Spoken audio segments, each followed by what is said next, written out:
Ce qui va le dire dans kende nandaku nanzambe. Parce que nous comprenons que c'est là où je peux recevoir makamona kozanga na mokili. Les autres le la thème ali pesu c'est important pour na yo pe pour ngai bien aimé yo ali kolanda na moment oyo. C'est vrai toi le deuxième jour il y a mon abiso il y a avril. Nzamba pesi biso moko lelo na ngolu na ye, laisse-moi te dire que sans au avril et à sans moko extraordinaire. Sans au avril et à sans moko bien aimé, il y a promesse. Et à sans moko accomplissement. Yango tozoloba na sans avril oyo tomuna makambo ebele na kati nango. Yango tika avril oyo bien aimé. Et de la peau yo sans il y a renouvellement. Loba amen. Tika sans il y a avril et la sans il y a restauration. Loba amen. Bien aimé. Tika sans il y a avril et la sans il y a résurrection. Amen. C'est vrai nous sommes azamalamu parce que la carte ya sans oyo to kutana makambe belé. To mona Pâques na kati. To mona résurrection na kati. Tout le monde a arrestation à Jésus, tout le monde a makabébé na kata sanza oyo pe na sanza oyo ndeyo na tozwa ka bomoi. Et on a kontitila mona trois choses ya sanza oyo tozali na bien ali sanza restauration et ali sanza résurrection puis ali sanza restitution. Cela veut dire makambo nyose bungaka to récupérer mo pe na sanza oyo. Loba amen. Amen. Mais yango tende ali thème na biso moko na lelo. J'aimerais to kuya vitement. Na thème biso mokona lelo oni nzambe apesi biso to lobela lelo, mais nous allons lire la parole de Dieu. Toko yangana yo ensemble na livre ya 1 Chronique. 1 Chronique.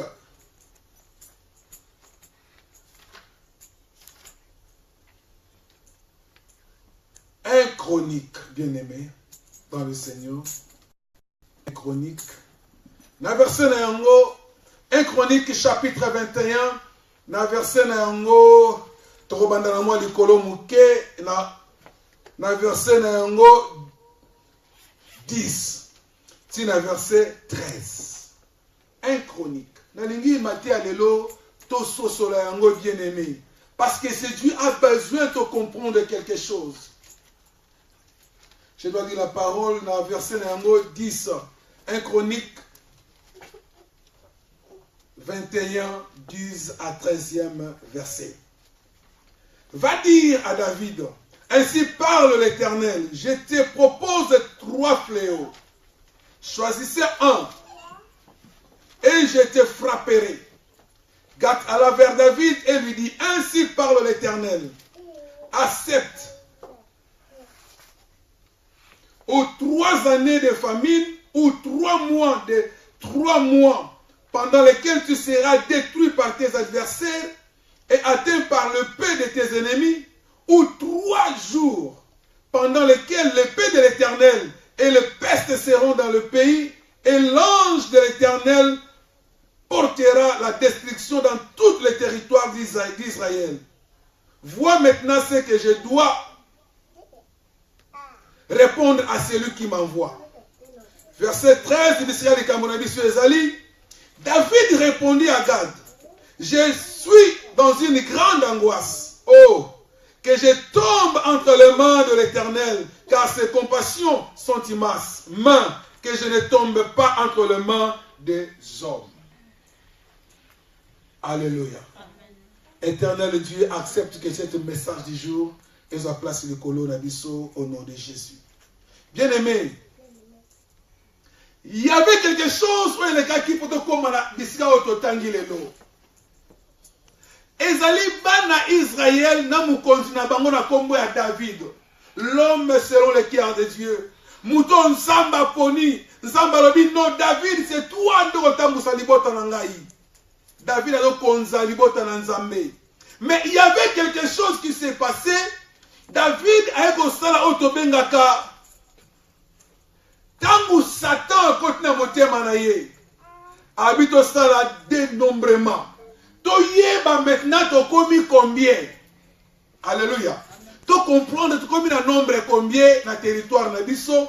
bilenge baza combien, ba papa, ba mama, ba namike baza combien. Nzoka David azobosana ke Nzambe azana posa peuple se multiplier, ana posa dénombrement raté, ana posa batala nombre ba comité, mais David asali yango. Na ordre na yemoko na ordre ya Nzambe te. Mais laisse-moi te dire, et comme na tangu moko sikoyo, tangu basali bayebi nombre, Nzambe atindi prophète oyo. Na kombo ya Gad. Abi na ekende epa ya David na proposé ye 3 choses. Amen. Amen.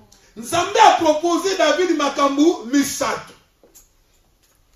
Nde yango totangaki awa onde kwa zolo na yi. Alors bien ndima ki na mboka na yo 3 ans ya nzala ekota. Ou bien ndima 3 mois banguna no bakoma kolanda yo. Banyonga yo pendant 3 mois pamba. Soko koki na wana te ou bien ndima 3 jours na moko Nzambe. Na papa yo. Alléluia. Amen. Après ces 3 makambo alobi na proposé yo. Et cet homme le prophète alobi loba na nga moko ona kozonga na yebisa mutu oyo envoyé nga po asala likambo ngo.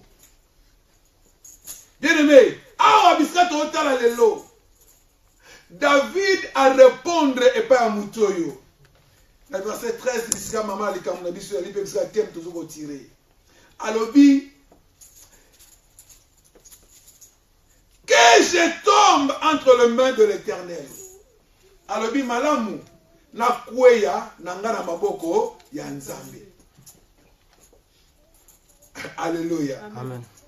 Yangonde mama likambo na biso. Que je tombe entre les mains de l'Éternel. Na kweya na ngana maboko na Nzambe. Bien aimé, David a salaki likambo bien te. Mais David a comprendre. Ezala mabe, ezala malamu, na okende ni à gauche ni à droite, mais je dois suivre seulement l'Éternel. Na kolanda kaka Nzambe oyo, Nzambe oyo asala nga eloko moko. Soki akobeta nga beta, mais nazo comprendre que soki Nzambe abeti nga, il y aura quelque chose de bon na sima nango. Alléluia.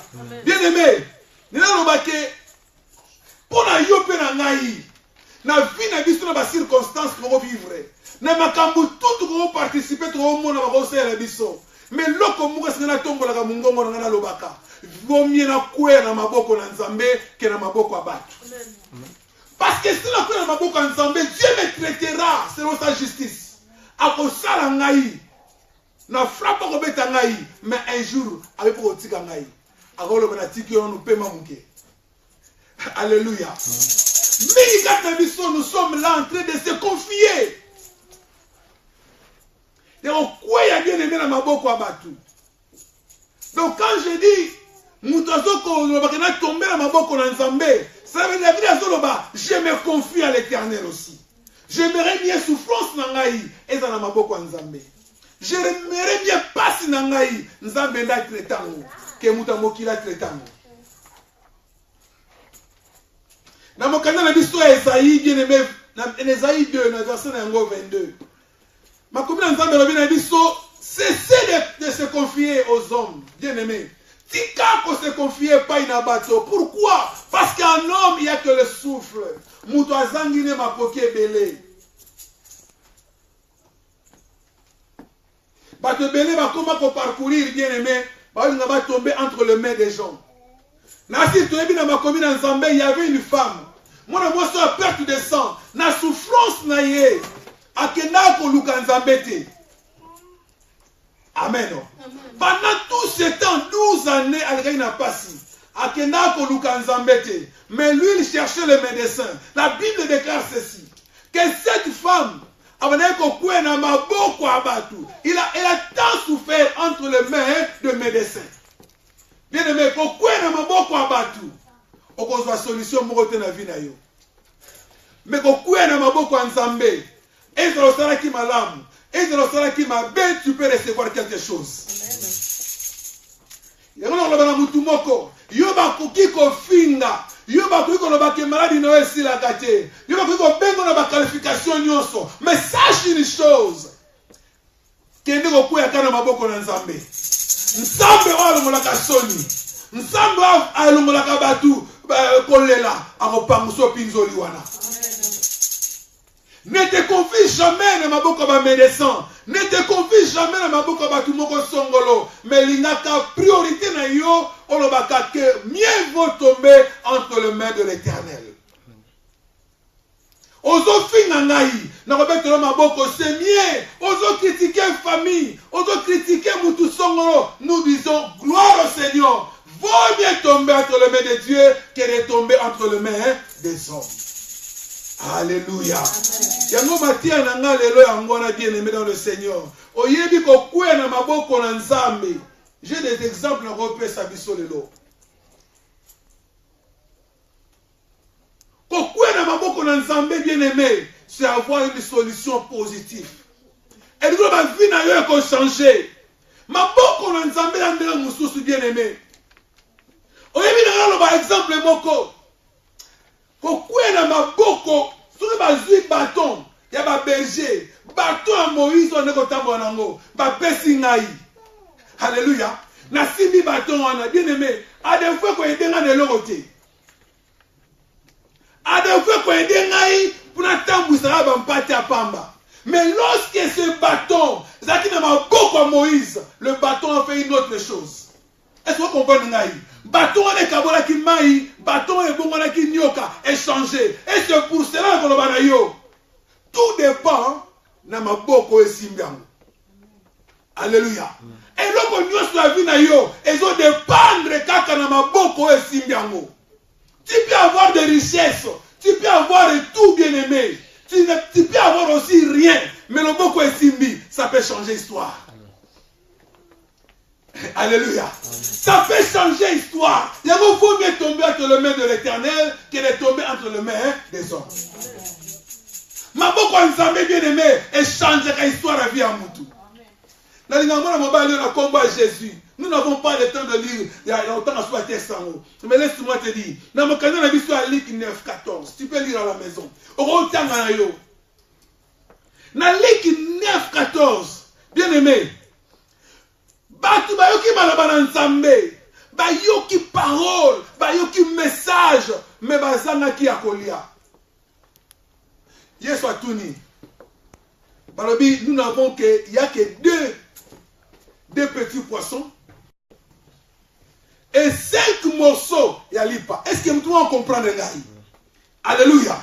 Parce que nous devons comprendre que maboko na Nzambe ça peut produire quelque chose pour ta vie. Ça peut changer. Parce que David a compris que j'ai fait du mal. Mais dans ma boko Nzambe, l'histoire peut aussi changer. Amen. Alléluia.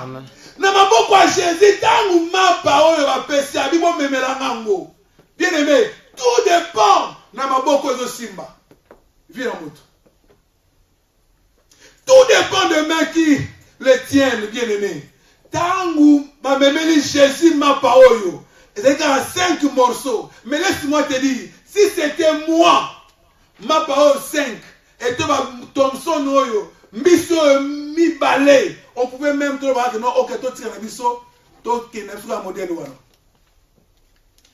Na maboko na ngai suke kwa ile lo, tuna maboko na yo, tuna maboko mutu moko songolo, akoloba na ko pièce yo te, parce que na laisse na famille na maboko. Alléluia. Mais dans ma boko à Jésus ces jours-là, Jésus a pris du pain à rendre grâce et pas dans Nzambe. À tomber l'amour. Tout dépend de ma boko et Simba. De mon situation à vie na yo bien aimé. Et ils ont dépendre na nani au stick à vie na yo. Na nani o abandonner vie na yo Simba bomo na yo. Chez qui? Est-ce que nous na soutenir la vie na yo? Est-ce que c'est Dieu ou bien mutu mususu? Ma parole soit tomboli. Il n'y avait que 5 morceaux. Il n'y avait que 2000 Sidney Thompson, bien aimé. Dans la tombolaki, il y avait 5000 personnes baliaki. Alléluia. 5000 personnes balais. Pourquoi? Ma boko na Nzambe bien aimé, ça peut multiplier. Alléluia. Ça peut changer ta vie. Ça peut changer tes bénédictions. Au-delà qui n'a un, n'a pas beaucoup d'ensemble, auquel il bosso. Néanmoins, Zoyemba, alors bien, le côté n'a awa, au commissaire kuna. Au-delà n'a un, au commissaire n'a mille. Alléluia. Au-delà n'a maladie, au commissaire n'a guéri. Au-delà n'a mouton masumu, au changeant naï, n'a comme paye, mouton, n'a comme paye juste. Alléluia. Bien aimé, tout dépend. Na maboko oyo ezo simba. Otika vinu na maboko na simba ngo. Na simba avina yo. Adefo no baka soki yote, ngana ko vivre te, otika maboko ne pa mutu moko so, otika vinu yo na maboko ya mutu moko songolo. Nzokande, ne te confie pas aux hommes, bien-aimé. Je peux manger avec toi aujourd'hui, mais demain je peux changer. Nous avons le lobby et le lot. Nous avons fait le maboko, mais lobby. Nous avons fait l'histoire de changer. Parce qu'on tombe dans maboko à battre. Mieux vaut tomber entre les mains de l'Éternel. Par exemple, les acteurs m'a ébélé. Amen. Vous voyez, nous avons fait l'histoire de Moussoussou. Nous avons fait qu'on soit c'était un missat, vendredi. Ça peut aussi m'aider. Amen. Mais c'était oyo. Tant que tu as 3 clous, Jésus bien aimé.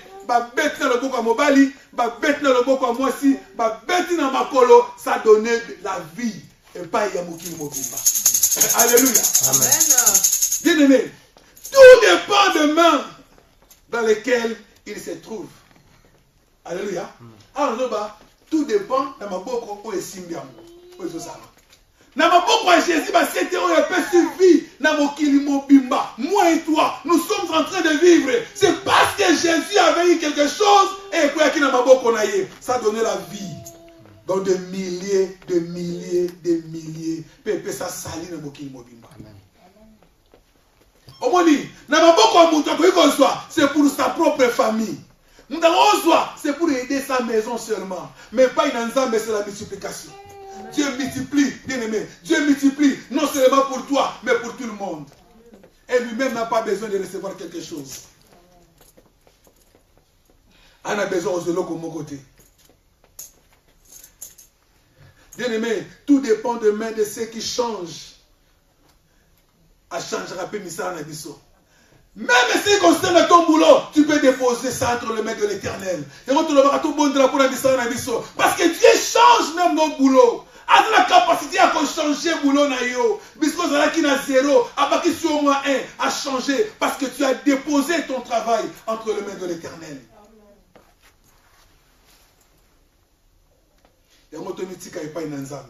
Bien aimé, il y a plusieurs personnes.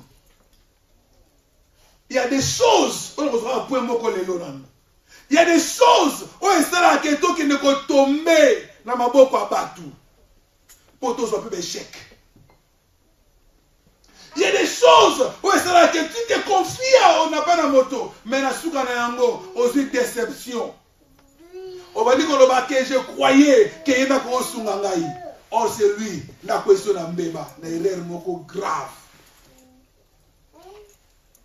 Mieux vaut tomber entre les mains de l'Éternel. Quand je dis cette parole, David n'avait pas fait du bien. Mais David a ça qui m'a bé, mais a raisonné. A dit na nga mungu abatute, na okoma na nga pe na problème nzalate, na ina kuya na maboko ya nzambe. Suka ko beta nga yemta koyeba. Mais eloko moko ko na biso, il y a des gens autour qui n'ont kuya na maboko na bato à cause ya nini? Mingi to kuya na maboko bato et no so problème. À cause ya confiance aux choses sacrées. Le nom qui est dans confiance dans les choses sacrées. Cela veut dire, dans ma kambu oyo, n'a zotia confiance dans la nzambe, mais n'a zotia kweya likola maboko biloko wana. C'est ça ce qu'on voit jusqu'à ce jour. Batu ba comment ba fanatique à deux fois. Fanatique à Jésus, mais fanatique à battre. Alléluia. Muta comment kolobake pasteur na biso wana terrible. Apôtre na biso na terrible.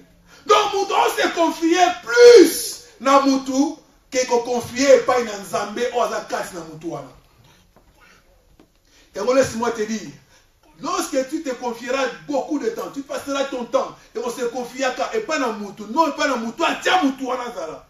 Ozo que ne komitika na maboko ya batu. Un jour tu auras la déception. Parce que a la ka mutu. Et il y a aussi quelque chose là. Dans la chose sacrée.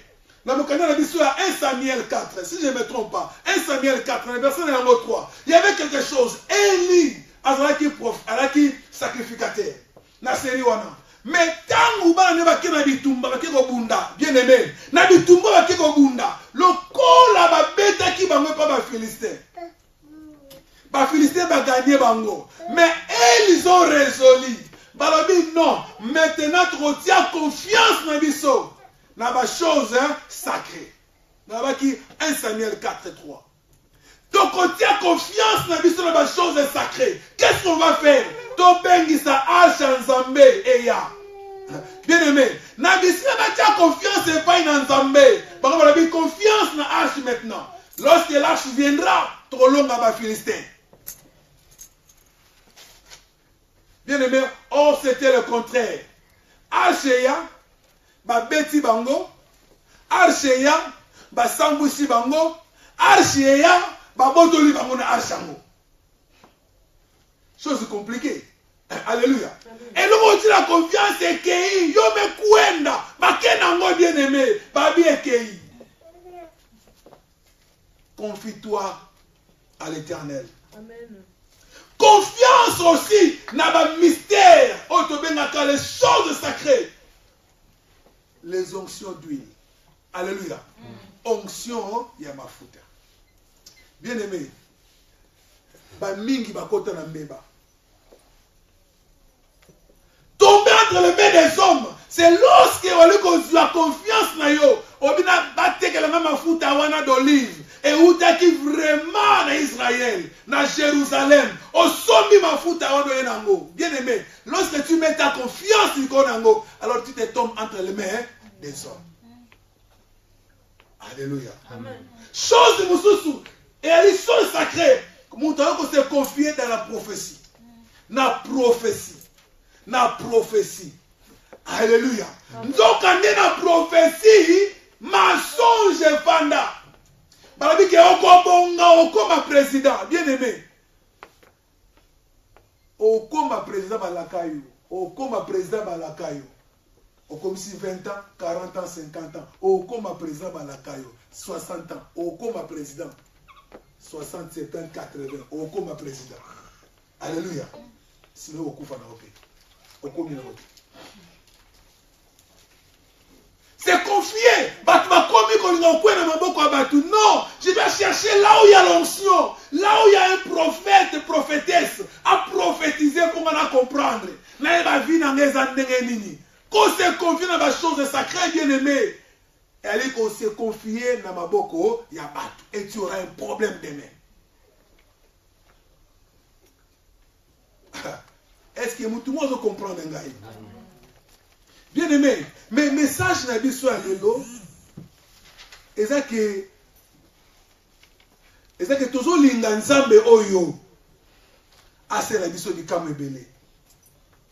Mais pour nous savoir c'est le bikamwa. Est-ce que la vie n'a pas se confier par l'Éternel? Est-ce que la vie n'a pas bimba au tiamona maboko nzambe? Peu importe bien aimé, la négativité oyo sala na vie. Peu importe, bien aimé, ma belle au salat, mais si tu prends ta vie, on a dit, Nzambe aide-moi comme David avait dit, vous me tomber entre tes mains, bien aimé, tu auras du succès, tu auras la réussite. Parce que David, David a conquis le commun à Simanango. Mais avant de commencer le commun, laisse-moi te dire, pourquoi devons-nous tomber entre les mains de Dieu? Pour la nini, essayer de faire un maboko na Nzambe.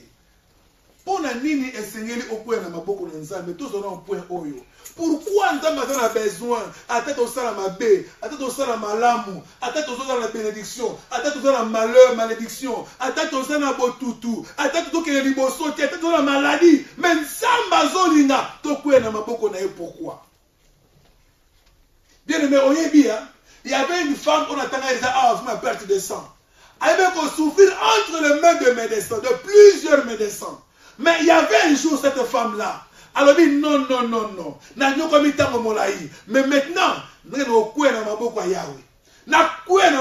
Jésus. Peut-être j'aurai la solution.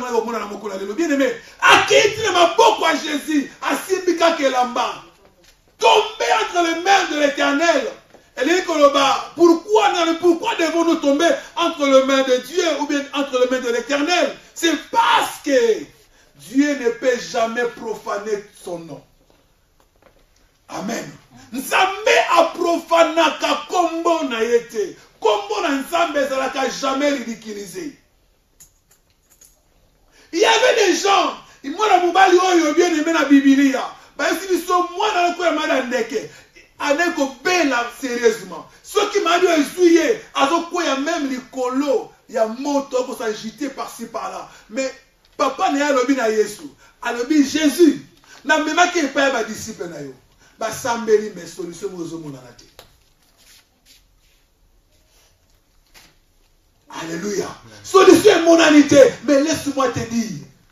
Jésus comme on ne sera jamais profané. Yesu ba sira kaite. Yesu na suka sera lumière.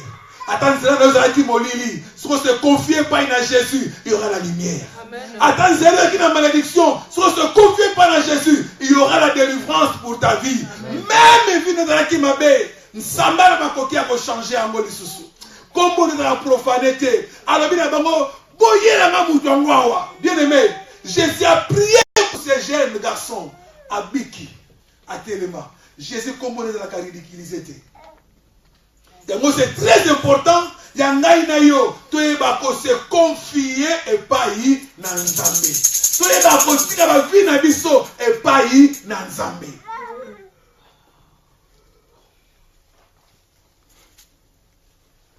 Parce que Dieu ne peut pas profaner son nom. Comme on a fini sa makate. Pourquoi devons-nous tomber entre les mains de l'Éternel? Pour nani to kwa na maboko na Nzambe. Pour la mi-balé, c'est parce que Dieu agit aussi à cause de son nom. Parce que Nzambe aïba ko agir lisusu à cause ya kombo na ye. Nzambe aïba ko agir à cause ya kombo na ye bien aimé dans le Seigneur. Yo zo na ngai. Likambo yo sala yo pasi. Linga okwe na maboko na Nzambe. Linga oluka Nzambe ona sérieusement. Likambo zo na ngo bezo kene liboso. Ne cherchez pas de gauche à droite. Ne cherchez pas à ne parler n'importe comment, n'importe quoi. Ne cherchez pas à aller chez le médecin. Mais cherchez plutôt que Dieu agit aussi à cause de son nom. Si je suis juste, ce n'est pas mes paroles qui vont me justifier, mais c'est l'Éternel qui va me justifier. Alléluia. Alléluia. Nzambe ndako justifier ngai parce que à cause de kombo na ye, Nzamba osala kombo na mema na nzoto na. Amen. À moins que tu n'as pas un nom de Jésus-Christ. À moins que comme on a eu, on a comme on mema, on va se le mikolo. Alléluia. Amen. Alléluia. Soit même comme on mikolo, non tant en côté. On est allé. Alléluia. Lucas on a les réseaux sociaux au coup de combo et on est sur les mikolo. Mais à cause de combo Jésus, mais soit même combo on a, tu auras du succès. Peu importe le temps, peu importe le moment. Tu auras des succès. Ézéchiel. Ézéchiel le 20, verset 9. Ézéchiel. Ézéchiel. L'Ancien Testament. Ce n'est pas le temps pour le Congo Libanda. Ézéchiel 20. Ézéchiel 20, on a verset 9. Awa ndeko azolo baboye.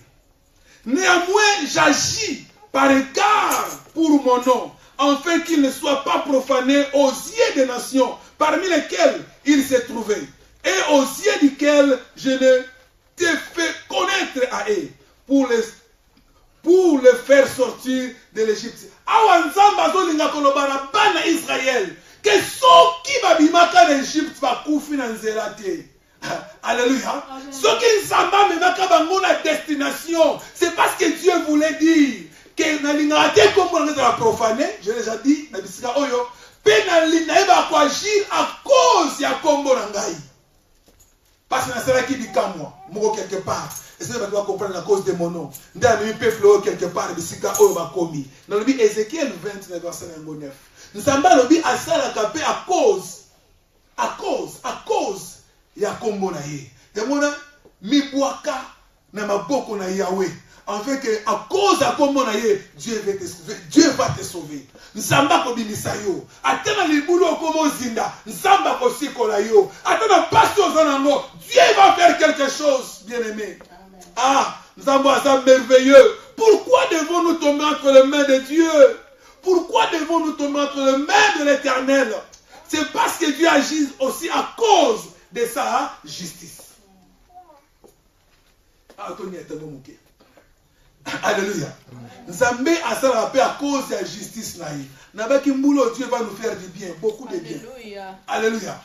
Il y aura beaucoup de bien. Il y aura beaucoup de bien. Nous allons commencer à prophétiser. Non, nous allons commencer à prophétiser selon la parole. Alléluia. Amen. Selon la parole de Jésus. Et Dieu là va commencer à agir terriblement. Dans la Bible, parce que Dieu agit aussi à cause de notre justice. Nous sommes à se rappeler à cause de la justice. Bien aimé, lorsque tu marches, aux juste pas une nzambe. Tant que vous tambola, ataba bois qui est maladie. Ataba bois qui est l'issouma. Ataba to ba mauvaise sort balancer ba mauvaise sort na bango. Ataba to ba lobaka mabe ba lobi mabe na bango contre ta vie. Mais laisse-moi te dire que Dieu agit à cause de sa justice. Amen. Je suis juste, bien-aimé. Tu auras ta justice. Amen. Tu auras ta approbation. Bien-aimé, au Kozwango, si tu marches droit devant l'Éternel, peu importe, au Kozwa, récite na yo. Parce que Dieu aussi agit à cause de sa justice. Alléluia. Tombons entre les mains de l'Éternel parce que justice n'est pas dans la vie d'Abisso. Kouena maboko ensemble, bien-aimé, parce que justice ensemble et se manifester dans ta vie. Ne tombez pas entre les mains des hommes. Batouba justice à batouté. Moutamokila justice na yote. Personne ne connaît ton cœur. Si ce n'est que le Dieu que tu sais. Alléluia. Proverbe 11. Proverbe 11, verset 5, 6. Là, nous avons un verset où il a clé. Le verset, nous sommes tous les cas. Yo, vous allez juste confie-toi à l'Éternel. Ne te confie pas aux hommes. Ne t'abandonne pas au quoi ça vient dans ma boko abatou. Jamais. Quoi ça vient dans ma boko nanzambe. Et ce Dieu-là va te faire du bien. Nzambe on a osala obolamou bien aimé. Nzambe oyo avoir rabisote. Nabi Proverbe 11. Nabi Proverbe 11 combien? Nana kangi 5. 5 na 6. Alléluia. Galga ba tu vas répondre à vous. 5, 6. Alléluia. Tout le temps, sur le proverbe, la justice de l'homme intègre aplanit sa voie. Mais le méchant tombe par sa méchanceté. Ah, alléluia. Amen. La justice de l'homme droit les délivre. Amen. Mais les méchants sont pris par leur malice. Alléluia. Alléluia. Bien-aimé, justice na yo, ça peut créer quelque chose dans la vie na yo. Si tu marches juste devant ce Dieu, si tu es intègre, bien-aimé, tu auras, okoye banzembo kozala aplani. Tango tambola, ata bachelo ba piège, ba osimba ote. Alléluia. Nzembo kozala tellement tout droit. Par la justice de l'homme droit les délivre. Justice na yo soit le droit liboso na Nzambe. Justice na yo, ça peut aussi te délivrer. Amen. Alléluia. Amen. Si tu es juste, bien-aimé, tu auras ta délivrance. Tika batuba loba mabe pona yo. Tika nzana za molini, mais yebaka ke nzamba kotelema mutasuka. Amen. Nzamba kotelema, tu auras notre Dieu tout puissant d'approbation. Okosimba na maboko na yo, et nous avons besoin. Alléluia. Tombons entre les mains de Dieu et non entre les mains des hommes. Car dans les mains des hommes, il n'y a que la limitation. Limitation, c'est dans ma boko à battre. Bato basukaka na bango balembra bakomaka fatigué. Mais Nzambe se fatiguera jamais. Nzambe sera simbio, bien aimé. Et ça la mabe, ça la malamu, tu auras plus loin. Okende musika, loba amen. Amen. Bien aimé. Mais David a compris que le komoko ya motuya. Alors pourquoi nana kwa na maboko na Nzambe? Parce que car ses compassions sont immenses. Alléluia. Compassion à Nzambe eza munene. Est-ce que vous comprenez? Nzamba mawa. Et bien aimé, tangu Moïse, tangu David, andimi okwe na maboko na Nzambe, il y avait plusieurs personnes bakufaki. Batu bakufaka ebele, mais Nzambe ayoki mawa. Abi me comment consiste libota na ngai? Omoni, donc okwe na maboko na Nzambe. Nzambe ana compassion. Nzambe ko sala ubunda pona yo. Kaka yemo azoki décision, kaka yemo okata likambo na yo. Alléluia. Kaka yemo abetaki yo, kaka yemo résoudre les situations na yo. Nzambe atali, alobi non. Mawe sali. Abinati obo abam. Et comment qui na troisième jour te? Omoni mawa bato mokili, eza na limite. Kuto na limite te. So muta kangiyo, acho na prison indéterminée. Mais nous avons un Nzambe, il y a une limite. Plutôt, Bobola mon Nzambe. Nzambe, tu as tali David à l'habité. Non, comme la troisième jour, nous aussi, ça peut être la pamba. Nous avons un mawa. Au moins, il bénéfice. Et au point de ma boko, Nzambe. Si au point de ma boko, Nzambe, bien aimé, à tout ça qui mbeba, Dieu va te délivrer lui-même. À cause de son nom, Dieu peut faire quelque chose pour ta vie. Mais bato mokili, bien aimé. Okwe na maboko na ye, akomolo banayo, oyebi tenga masala kayo zala. Alléluia. Parce que tu étais tombé entre les mains des hommes.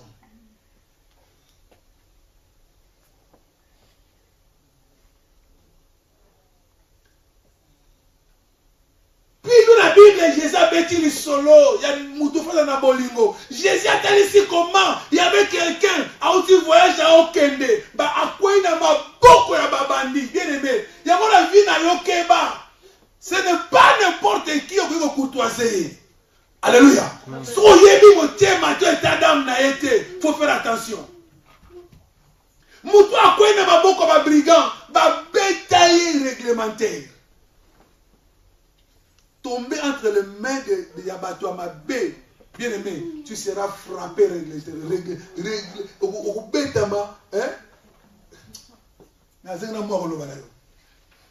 Alléluia. Est-ce que vous comprenez ma tête, alléluia? Est-ce que vous comprenez que c'est le fin nayo et quoi n'a pas beaucoup abattuté? Est-ce que vous comprenez que c'est le bon no bimba et ça basé par Jésus? Est-ce que vous comprenez que Moussa au sala, Makamuto au sala, on dit que Jésus a dans la poste, Jésus n'a simbango, Jésus n'a tambusango. Alléluia. Amen. Bien aimé, c'est un grand danger. Un grand danger. Tu n'as pas dit que tu as sale pour la bisika oyo. Tu as sale. Moi je disais seulement comme ça. Avec Dieu nous avons cet espoir-là, espérance-là. Tu as dit que tu as sale. Alléluia. Tu as dit que tu as maboko abato mokilité. Mais tu as maboko ya Nzambe. Tu as dit prière tu bonde Nzambe. Tu as dit que tu se confier pas dans Nzambe. Bien aimé. Nzambe oto sambe la laisse-moi te dire aujourd'hui. C'est un Dieu miraculeux. Et on soko yebi été. Et on message à l'élo Nzamba tienga na mutema. Na ba ke malamu kweka na maboko yo ya Nzambe. Tout dépend na ba ki awa na définition belé na maboko esimbi ya kaka. Au moins maboko yo, ça peut changer l'histoire. Maboko aussi, ça peut aussi te compliquer. Alléluia. Na maboko yo quand tu zo ba, yo to soit vie. Et moi Jésus est là à Bengama le Seigneur parce que Batiaki va s'être dans ma boko na ye, yonanga tobika. Il met au bon de Nzambe. Tout droit à la direction. Nzamba lobi, vous irez ni à gauche ni à droite chez les pentecôtistes. Alléluia. Amen. Parce que Dieu a compris que votre allure là de prier et aussi mbakaka na batuana. Amen. Tant que tu écoutes na batongo, na kanso de voir le balanga pour papa zonga après un mois. Alléluia. Amen. Ah, Nzamba est terrible. Nzamba a compliqué. Maman kwena maboko ya batu. Lorsque nous sommes tombés entre les mains ya batu ango ya Nzambe, bien aimé, mutu ango tango azinga. Tanto soyele ka boy, asinga mamango tika na koloba. Yaka. Alléluia. Toyena est tout droit tina kata salo to yali. Vous comprenez? Na to soyele mingité, makumbi ngati aw. Abina est-ce que ça le kokité? Pour vous en avez non. Oh, non l'histoire silité, yo tu en état d'âme na ngati. Non tu ninga makamusu te mais obeninga mbambo vite weneni. Alléluia. Amen. Pourquoi na maboko abatu c'est compliqué mais na maboko Nzambe, tu auras du succès bien aimé. Amen. Tangu to komia ya témoignage pour na biso. Tangu to komia wa na mbala moko, na bibo ya normal abi pour ta 50 personnes, il y a pas de problème. Na kana salon il y a pas problème te. To bimia libanda, histoire c'est abi to solo na réunion lobby. No ya nda kuna yo. Amen. Bien aimé. Comment expliquer un pasteur et l'église andi mabwana nda kuna yo longwa awa tina sandwich nka bongo la poisa a ebioté. Alléluia. Quand monyo ka le vini que non, yo va ngati ngamuna nda no na komia. No kana parler na yo. Et ça bizarre et compliqué, c'est que cet homme avait vu quelque chose. Alléluia. C'est donc quoi qui na maboko ya malamu. Na mbala moko le vini nga le bi a problème te pour vous mais pour vous taper mbongo mais na ignorante. Faut que tu aies une réunion liboso. Toka batni bakoloba. Pourquoi na maboko abatu bien aimé et ça compliqué na maboko Nzambe c'est très bien. Na mpoisa abenga na bina ngai totali makambo ngo penza bien. Ah bo futa mbongo te. Alléluia. Bo futa mbongo te bo zo ngo feli. Amen. Na bina zanga atikoloba na bina yebe to bina besoin ya sonorisation. Neta ngo boy. Na bina profiter parce que douceur mon ami hein. Bien aimé. Ce qu'on connaît ma beaucoup bien qu'il n'a vite vite. Amen. Na vie mettre au sens qu'on est on a besoin de assurer. Oh. Mais ça n'a moi on va peut-être au somba, bi bon somba té. To fixe ça. Alléluia. Alléluia. Allez to bien bi non bon to bi non. Bien aimé. Après ça bi sani on a besoin de aller au serre. Alléluia. To bi non pour la veiller. Kuta be na jour on a. Ai pour la veiller, est to sola qui bon la première veiller té. Donc, vous pouvez agir pour ça la veille, la bino, boyer. Alléluia. Amen. Amen. Il y a beaucoup d'activités. Mais bino, beaucoup manquer, vous pouvez manquer à prier. Si Dieu fait des choses, c'est terrible. Ça, alors, il y a beaucoup manquer jour moi à prier. Ce qui est activité, c'est-à-dire, awa, basa les a et belé. Beaucoup longwa, beaucoup na salle mususu. Mais vous pouvez mon côté, beaucoup zanga, pour prier. Ah, est-ce que nous allons bien?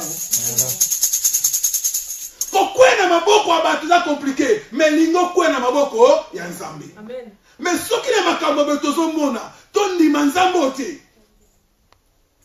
Alléluia. David a dit parce que bolingo na ye eza ebele. Bolingo na Nzambe eza tellement grand. Et ouais, c'est tout se confiera toujours pas na ye. Est-ce que yo se confierait pas na nani? À des fois, tu vas me dire, pasteur, je me confie à l'Éternel, mais pour la décambouane, la confiance, il y a un songolo. Confie-toi à l'Éternel.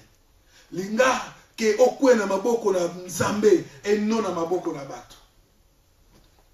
Tout dépend de mains dans lesquelles il se trouve. Nyoso, ça dépend de na maboko, oyo, et simbi. Est-ce qu'on comprend? On a dit trois choses. C'est aussi ma dit trois choses. Tout dépend de mains qui le tiennent. Nous aussi, ils dépend de ma boko oyo, et simba. Et la deuxième fois, pour la Jésus, tout dépend. Tout dépend de mains dans lesquelles il se trouve. Amen. Au moins, ma Nzambe est un modèle bien aimé. Ne te confie pas aux hommes, confie-toi à l'Éternel. Et ce Dieu va faire des miracles dans ta vie. Même les bêtises, quand le arrêter qui est très bien, mais dis souvent l'Éternel va m'aider. Confie-toi, tomber dans ma boca Nzambe. Bien aimé, dans cette église, pendant tout ce temps, témoignage que oh, est-ce que peut être un témoignage? Alléluia. C'est doit témoigner l'église. Abina kumisi nzambe pa pesi ndaku, ndela passe na yevle, mais nzambe pesi ndaku. Et on pesi nzambe merci. Oh. Alléluia. Par témoignage c'est très compliqué, mais c'est dans le bango. Alléluia. Nous devons comprendre que ce Dieu-là, il est merveilleux. Même si nous devons comprendre que na kouya ki na maboko, na nzambe ya mona zwi ndako yo. Ce qui nzambe te, je ne pourrai jamais le prendre. Quoi que ce soit comme ngai, quoi que ce soit mboka ngai, nous devons monter ce qui nzambe te. Alléluia. Yangwana, yekola bien-aimé, terme ngezalaki yangwana, que je tombe entre les mains de l'Éternel. Na kouya na maboko na nzambe. Et on a se rappelé des fois quelque part. David a zoloba. Et ça malamu. Va juste va critiquer nga. Moi yango. Et ça ma fout à l'école mutunanga. Est-ce que vous comprenez? Abina okwe na maboko mabeke. Na okwe na maboko kaka toujours ya nzambe. Et ça va me multiplier encore d'être plus fort, plus fort, plus fort, plus fort. Tombons entre les mains de l'Éternel. Ne te confie pas, n'est pas un bateau, mais confie-toi et pas une Nzambe. Ne te confie jamais dans ton intelligence, mais confie pas une Nzambe. Ne te confie jamais dans ton histoire, mais confie-toi et pas une Nzambe. Ne te confie jamais dans tes expériences, mais confie-toi et pas une Nzambe oyo. Mieux vaut na kuwa na maboko na Nzambe que na kuwa na maboko abatu. Na kuwa na maboko abatu te, na kuwa na maboko ya Nzambe. Que Dieu soit loué, bien aimé. Lorsque les gens parlent du mal contre ta vie, cherchez l'Éternel, qu'il y ait la prière, contre la profondeur, la prière. Alléluia. La prière. Na bisiko tonga contre la prière. Tonga ka la prière. Qu'on ne va tonga rapé. Alléluia. Pour nous Marie Misango yemba bongo. Alléluia. Marie Misango le madame na tonga na ngai. Tonga na tonga na Yesu. Alléluia. Donc otonga ko baka nzamba sala ki bolamu na tongi yo. Osala bolamu pa mutu bwe. Ça ne va pas ngai. Na tongi Jésus, na la prière. Alléluia. Na ndenga mabete mais na ndenga bien. Que l'Éternel soit glorifié, bien-aimé. Vaut mieux tomber entre les mains de Dieu que de tomber entre les mains des hommes. Madame Nzamba betangai, mais akoyala marapo na ngalobi. Malamu wana bien-aimé, parce que justice nangai et que ça n'a quelque chose de bosso na Nzambe, parce que à cause de comme on a Dieu va faire quelque chose, parce que Dieu n'aime pas profaner son nom. Alléluia. Quand on ne n'est pas un Nzambe, Dieu merveilleux. Dieu est merveilleux, Dieu est merveilleux. Nzambe nalola, tu es merveilleux. To comprendre le kola Dawidi ke mkolo, mieko to kwe na maboko, na yo, na maboko abatute. Bien aimé, prions le Seigneur. Bon de la Nzambe. Le bas Nzambe na kwe na maboko, na maboko abatute. Nzambe vina nga mobimba. Peu importe ba paroloba, peu importe ba chemin na otambola, peu importe chômage na ngai, ba échec na nga maladie. Nandimi na kwe na maboko na yo. Atara kali posséder. Ataba lobela nga balakela nga mabe. Mais neko kwe na maboko na yo. Et pas nous j'aurai quelque chose. Et pas nous j'aurai quelque chose. Bonde la Nzambe. Bonde la bien-aimé. Bonde la Nzambe. Bonde la Nzambe. Au nom de Jésus-Christ Seigneur. Na kwe na maboko na maboko abato mokilité. Na kwe na maboko na yo Nzambe. Na ebikoza na compassion moko immense pour ma vie. Na kombo na Yesu Masia. Na tala ni à gauche ni à droite. Parce que Nzambe, tu vas faire quelque chose. Peu importe les circonstances, mais toi tu vas faire. Nzamboko Sala, Nzamboko Sala, au nom de Jésus-Christ. Na kombo na Yesu Masia. Au nom de Jésus-Christ, Seigneur. Na kombo na Yesu Masia. Au nom de Jésus. Au nom de Jésus. Au nom de Jésus. Na kombo na Yesu.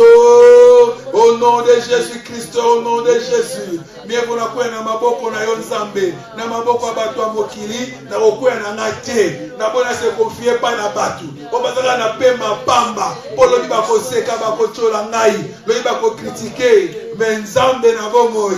Yo zali Nzambe. Au nom de Jésus-Christ, Seigneur. Comme on a eu la béni. Et dans la béni, dans la élevé. Au nom de Jésus. Alléluia. Alléluia, alléluia, alléluia. Au nom de Jésus-Christ, Seigneur. Alléluia.